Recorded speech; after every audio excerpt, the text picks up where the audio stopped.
साधु पुष्पा की हत्या की अफवाहों की वजह से आप देख सकते हैं चित्तौड़ और तिरुपति के कई इलाकों में दंगे शुरू हो गए। इस वक्त हम अनामया सर्कल पर मौजूद है और आप अगर जंगल में कोई जानवर 2 कदम पीछे ले तो समझो शेर आया है, लेकिन जब शेर ही 2 कदम पीछे ले तो समझो पुष्पा आया है। তো আজ আমরা কথা বলবো পুষ্পা মুভি নিয়ে। আর এই মুভিটা কেমন হয়েছে, এমনটা দেখলে তোমাদের কেমন লাগবে, এগুলো বলার কোনো প্রয়োজনই নেই, কারণ আমরা সবাই পুষ্পা 2 এর জন্য অপেক্ষা করছি। আর এই অপেক্ষাটা আর বেশি দিনের নয়, আর কিছুটা দিন, কারণ ডিসেম্বরে রিলিজ হতে চলেছে পুষ্পা 2। পুষ্পা মুভিতে আল্লু অর্জুন অনেক কষ্ট করে নিজের সাম্রাজ্য তৈরি করেছে, তার পেছনে সে অনেক কষ্ট আর লড়াইও করেছে। আর এই যে এত টাকা, পুষ্পা কেন এত কিছু করলো, কি জন্য করলো, সেগুলো আমরা পার্ট 2 দেখতে পারবো। তো এবার আসি পুষ্পা 2 এর ঘটনাটাই।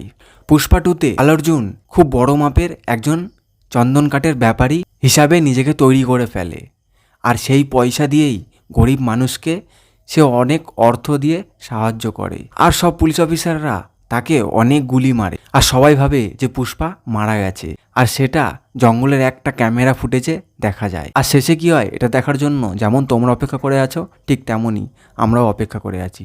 ঠিক যেমন বাহুবলী 2 এ অপেক্ষা করেছিলাম, ঠিক যেমন KGF 2 এ আমরা অপেক্ষা করেছিলাম, পুষ্পা 2 এর জন্য আমরা অপেক্ষা করে আছি। তো সবার আগে লিঙ্ক পেতে, সবার আগে মুভিটি দেখতে চাইলে এখনই যাও আমার চ্যানেলটি সাবস্ক্রাইব করে রাখো, প্রতিটা মুভির লিঙ্ক আমি তোমাদেরকে দেবো। পুষ্পা 2 মুভি যদি দেখতে চাও এখনই যাও আমার চ্যানেলটা সাবস্ক্রাইব করে রাখো, পাশে থাকা বেল আইকনটি অল করে রাখো। আর যে কোনো সাউথ মুভি লিঙ্ক, যে কোনো বলিউড মুভি লিঙ্ক আমি সবসময় তোমাদেরকে দিয়ে থাকবো, আর তার জন্য চ্যানেলটা অবশ্যই সাবস্ক্রাইব করে রাখতে হবে। তো যাও এখনই চ্যানেলটা সাবস্ক্রাইব করে দাও, আর পাশে থাকা বেল আইকনটিও অল করে দিও।